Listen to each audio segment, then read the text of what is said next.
What's happening, Boot Junkies? Mike Delgadio here, back with another video on home studio setup for voiceover.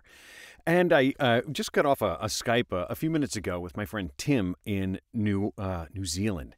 And he's been putting together his own DIY booth out of like a KIWI crate, some sort of frame structure that he saw. He looked and he said, I can make a vocal booth out of that. I know I can make a vocal booth out of that. And he's been sort of kiwiing it together, just sort of taking whatever he can find and turning it into a vocal booth. And he said he learned some of the things from my channel. So we got on a Skype today and we just had a nice chat about the voiceover business, about building a booth, and some of the aspects of the business. He's going to be posting it on his YouTube channel, which I'll put a link to in the description box. And whenever you say you're going to put a link in the description box, you have to point towards the floor because you're going to assume that it's right there in the window right below. You see how that works? It does. Anyway, we had a nice conversation today. I'll show you some excerpts. Maybe I'll put a couple of pictures of his booth.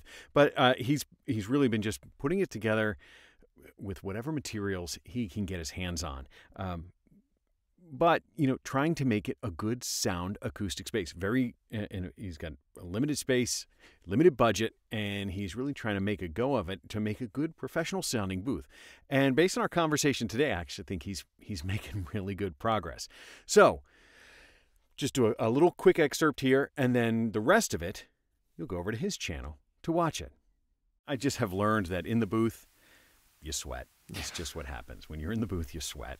You just get over it, and you stink a little, and you go take a shower, and it's the price of being a voice artist, right? Yeah, and we left our shirts on for the video, okay? Tell me if I'm wrong, but it looks to me like your cables are just running underneath the wall. The whisper room on this one actually has a hole about maybe 4 or 5 centimeters, about an inch, okay. 2 inches. You have to be willing to not just go, hey, I got $100 for my job. I'm going to go spend it at, you know, wherever, not on my business. So you have to think of it like a business and keep reinvesting in it. And it will. You'll just get progressively better and better sound every time. I think you're right. And that's what I've focused on is like audio's got to pay for audio. I mean, yes, at some point you are making an initial investment. So there you go, just a little excerpt of our talk today. So I encourage you to go over to Tim's channel and watch the whole interview there. That's all I have for you today. Now, go build your own booth and record something amazing.